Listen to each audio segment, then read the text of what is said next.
Oh my god. Now, we talk about dreams matchups all the time. We talk about them day in, day out, and we talk about them even more now we're in quarantine. But oh my god is all I can say for this fight. If this fight actually happened, I believe it would have been the highest grossing fight in so many different terms, pay-per-view, gate, I don't even know.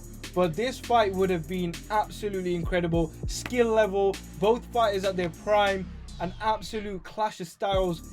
Marshall's going to tell you who I'm actually on about because I'm just going to keep saying, oh my God. So, Marshall, take away. So we got Roy Jones Jr. from Pensacola, Florida, with 66 wins and 9 defeats, taking on Saul Canelo Alvarez from Guadalajara, Mexico, with a record of 53, 1 and 2. So just ridiculous resumes. They fought everybody. Just insane. Roy has wins over heavyweight championship over John Ruiz, James Toney, Bernard Hopkins, Felix Trinidad. It goes on. Canelo fought Floyd in his only defeat at 22 years of age. He has wins over Sergey Kovalev, Austin Trout, and Erislandy Lara. So this is just a crazy matchup. Who do you got, man? How's it go?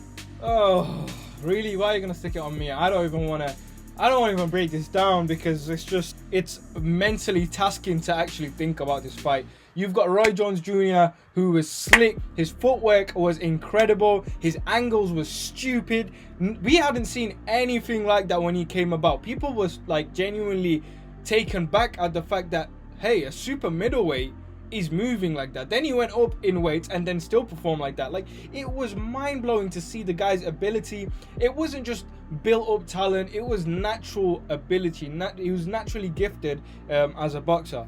Canelo Alvarez, on the other hand, was always looked at as a big prospect coming out of Mexico in his early days. You know, he was selling out arenas and whatnot. Until he fought Floyd Mayweather, I think that was his biggest blessing in his career so far, because straight after that fight, you watch every other fight after the Mayweather fight, there was so much improvements in his whole game. He still had defensive skill before Mayweather, there's no doubt about it. He's also another fighter who's naturally gifted, but that put him onto the next level, and that's why he always outperformed a lot of his opponents.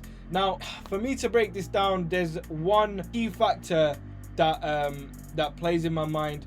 I was watching the James Toney fight back actually last night, and I know that fight was a bit controversial in terms of Toney cut so much weight to take part in that fight and then gained it all back, so he wasn't exactly A1 James Toney. But that's a defensive fighter. Well, I believe Canelo is a defensive yet pressure style fighter, and also when Canelo's been at the top of his game, he's had controversial victories over Golovkin, controversial victory over Lara, and obviously when he came up short against Mayweather. I know he was 22 years old, but that's what we're going off. So really, if you add that all up, and also Roy Jones' physical stature, I know Canelo's got the similar thing where he moves up to light heavyweight, but Roy Jones was, I feel like, bigger than him, and he'll always he'd always be moving.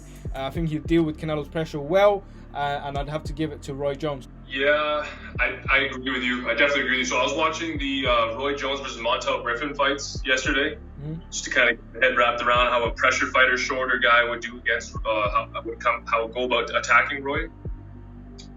And I think it would go pretty similar. Montel got him against the ropes and did decent work, which Canelo would definitely walk him down to the ropes. He's physically, like, I'd say he's stronger. Like, he's shorter, more compact, solid. You know what I'm saying? Yeah. He would get rid of the ropes, but on the ropes, Roy was ripping uppercuts and just left hooks, just everything, man. Whatever he wanted to hit him with, he was hitting him with. You know what I'm saying? Montel isn't as defensively sound as Canelo. The head movement would be a problem, but I do see Roy timing a lead left hook at some point and just testing that chin. Does Canelo go anywhere? Probably not. Amazing chin. Got hit with clean shots by Golovkin. Didn't go anywhere. Kovalev, same thing. But I think his physical size, speed, and just awkwardness, because we never see anything like Roy. A prime Roy is just a different kind of fighter, right? Do you agree with that? Yeah, he's one of my top 5 pound for pound of all time. I don't think Canelo has what it takes to deal with a prime Roy Jones, especially at the peak weight. 168 was the pinnacle of Roy Jones Jr. 100%, and we're only really seeing that right now with Canelo. Obviously, he's only got the victory over Rocky Fielding. But I'm not going to talk about that because that's unfair. As we said, we unanimously put together a group of fighters. This is the first bracket, so it's not like we're saying he's the best in that weight division. It was a bracket of fighters, and ultimately just a dream matchup competition. This fight, again, can you imagine the numbers? It'd be. Do you think this would do better than Mayweather Pacquiao? I think it could. If they were both around at the same time and it was a lead up to that fight, 100%. Yeah, I agree with that. Because you got the whole of Mexico and then you got big American fans as well. And the British fans would love that fight. Yeah, 100% as well. It'd catch the eye. So yeah, it probably could edge out. I think it'd be close, but I think it'd edge out Mayweather Pacquiao. So we go. Right, so they're both in their primes then for sure. Yeah, as well. That's another thing. You can't be catching them like not in their prime. The one thing though, if this actually was to happen, like if they were around at the same time and you know, this fight was destined to be made, I would still stick with my argument, but I think I'd have another argument with Roy's lead left hook was really good all in all, one of the best ever, like we mentioned a few days ago.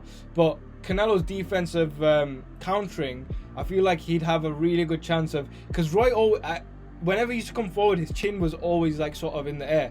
Do you know what I mean? His lead left hook was amazing. He'd come in, but it's like I saw it in his highlights reel yesterday when I was watching it back.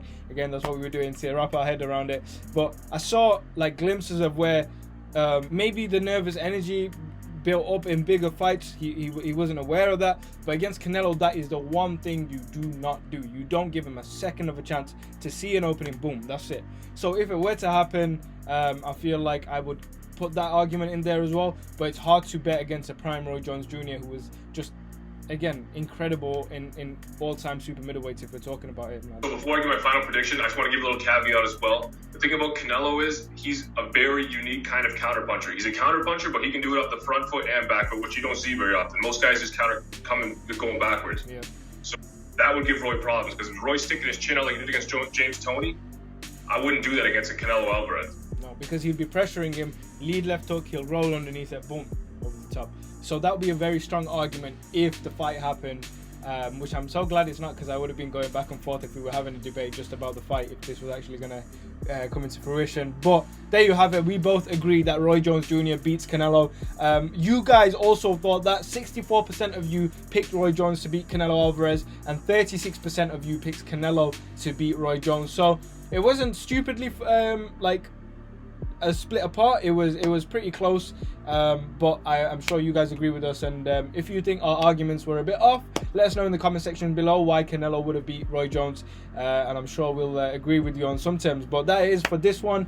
Roy Jones beats Canelo. Is it a split, or is it a UD, or is it a stoppage? What is it? I'd say unanimous decision. Yeah, we go with that. UD, 12 rounds. Roy Jones beats Canelo Alvarez. Make sure to tune in for tomorrow's one as we move up to the last two quarterfinals of this competition. Catch you guys then. Hey fight fans, it's Michelle Joy Phelps. If you haven't already subscribed to my YouTube channel, make sure you go ahead and do so by clicking the icon right here, and also hit the bell button so that you can get alerts every time we upload a new video.